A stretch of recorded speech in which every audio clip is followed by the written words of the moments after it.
showbiz fanatics, abay Alden Richards, mukhang mahigpit ang laban para kay Kathryn. Ang lahat ng yan. But before that, if you haven't subscribed yet to my YouTube channel, please don't forget to like, share, and subscribe at i-hit mo na rin ang notification bell for more showbiz updates. Bago tayo magpatuloy sa ating updates for today's video, of course, nais ko po muna magpasalamat sa lahat ng mga legit viewers, subscribers at ang lahat ng mga legit na nagmamahal at sumusubaybay sa lahat ng ating mga updates. Maraming salamat po.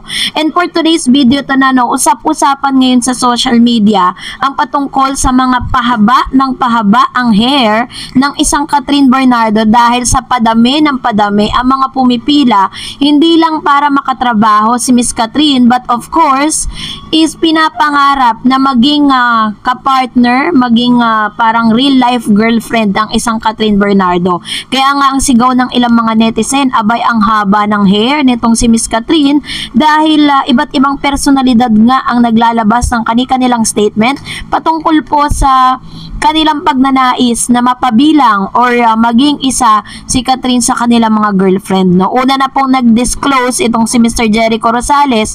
Sabi niya, may interview po siya At ito yung sinabi niya sa interview niya. Din-interview po siya sa On Q, no? Sabi niyan, inamin ng aktor na si Jericho Rosales na hindi muna daw siya naghahanap ng bagong pag-ibig ngayong taon. Sa exclusive panayam niya sa kay MJ Felipe na usisa ang aktor kung parte ng kanyang 2024 ang makatagpo ng bagong pagmamahal. Ito ang diretsahang sinagot ni Eko ng no. Dagdag pa niya, it's too early for that.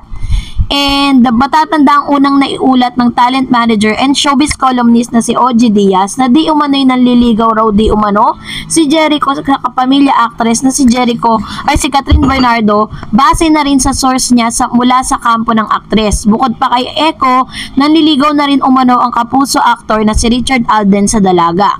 Matatanda ang unang umugong ang balitang may something sa pagitan ni Jericho at Kathryn matapos silang mamataang magkasama sa isang night jog.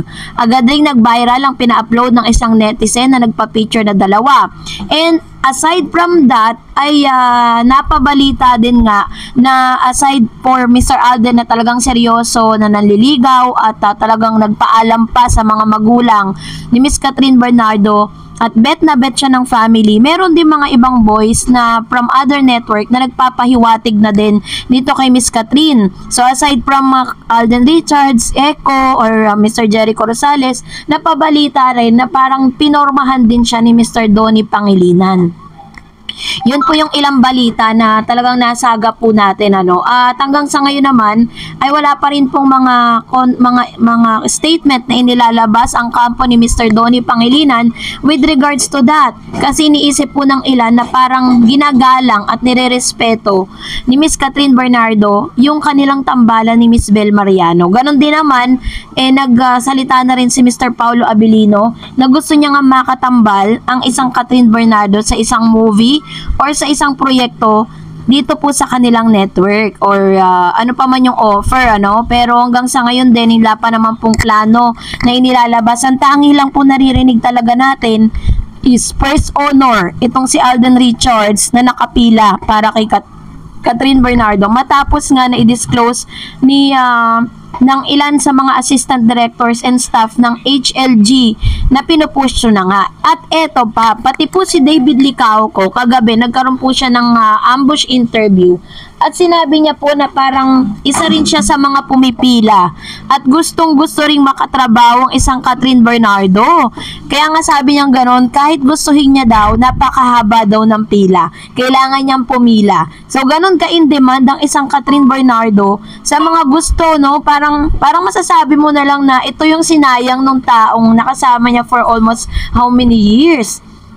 Kasi kung tutuusin talaga, masasabi mo na very talaga si Miss Kathryn kahit ano kasing gawin talaga niyang mga movie, hindi pwedeng hindi panonoorin ng mga fans dahil sobrang galing niyang gumanap. Kaya naman, itong si Mr. David Licauco ngay nagsabi na rin at parang pumipila na rin siya na gusto niyang makatambal ang isang Kathryn Bernardo. So abangan natin yan. At dahil dyan, narito naman ang ilan sa mga reaction po ninyo patungkol dun sa ating kahapong updates, Sabi po ng isang netizen, Oni Mendoza said, wala akong pakialam kung ayaw nyo kay Alden para kay Catherine. Basta alam ko, million citizen ang kanilang supporters around the world. True. Wala tayong pakialam sa mga bashers. Kahit ano pang sabihin nila, kung yun na talaga yung makakapagpasaya kay Catherine, yun na makapagpapasaya sa mga fans, why not, 'di ba? At wala tayong pakialam kung sino man ang piliin ni Miss Catherine dahil buhay niya yan, puso niya yan, at walang pwedeng dumikta sa kanya. So, salamat po, sabi ni Mr. Donor. Ano ngayon, kung for publicity lang yung mga videos, ayos lang yun. Sa analysis ko, friendship overload yung meron si Kat din. Sa ngayon kasi, need talaga ni Miss Kat na makarecover sa 11 years na relationship nila ni DJ. Andyan si Alden to help, pero hindi para maging love on the rebound ni Kat. True, totoo yan. Pangit naman na parang magiging rebound niya si Mr. Alden para makalimutan si Daniel.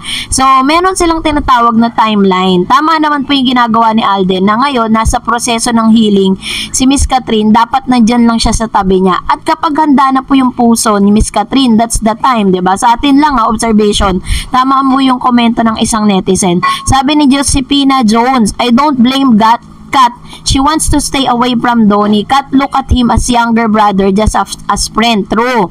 And it is rude for Donnie to court Kat when Belle is his love team and fans and girlfriend in real life. If Belle is not his girlfriend, then let their fans know that they are only love team. I never believe Maine would advise Kat against Alden. That's fake news. True. Hindi naman talaga gagawin ni Miss Maine yan. Kaya nga po yun yung nilinaw natin dun sa last update natin.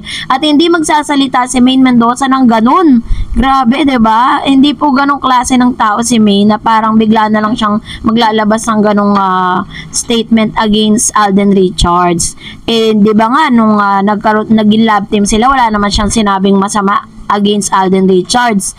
Ngayon pa sobrang happy po ni Miss Maine doon po sa kanyang husband ni Mr. Arjo Atayde. Tapos makikisaw-saw pa ba naman siya sa issue na yan. So anyway, maraming salamat po Miss Josephine Jones sa inyo pong komento.